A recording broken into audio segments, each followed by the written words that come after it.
economies. Let's cross back to Professor Scott Lucas, Professor of US and International Politics. Scott, we spoke to you a little bit earlier. Now that we've heard what the detail is from Donald Trump, what do you make of all of that?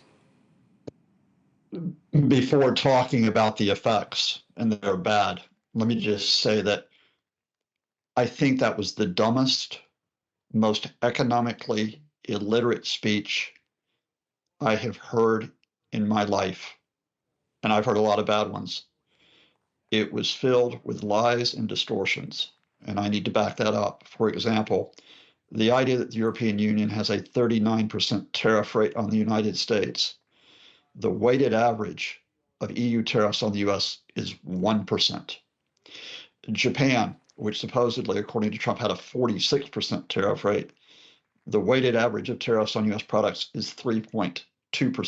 Marcus Peterson, who was excellent, highlighted the fact that other countries which actually have high tariff rates, like Turkey, all of a sudden get favored treatment from Trump, at least relatively favored, by paying only 10%. What you had was someone who is the President of the United States speaking almost absolute nonsense.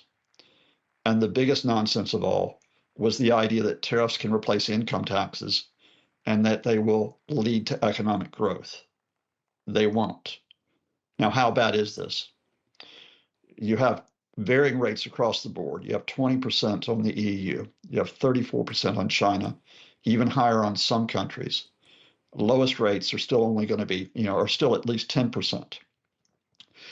The Aston Business School modeled this, and earlier this week came out and said, in the event of a 20 to 25% US tariff, and we're roughly talking about that across the board, if the EU and other countries retaliate, the loss to the global economy will be 1.4 trillion.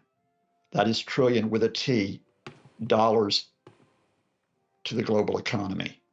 The tax burden, effective tax burden on the US taxpayers will be $6 trillion with a T. This is one of the most, in addition to being economically illiterate speeches, it is accompanied by one of the most economically damaging actions that have been taken since the last round of high tariffs, which was in the 1930s, which helped lead to the Great Depression. And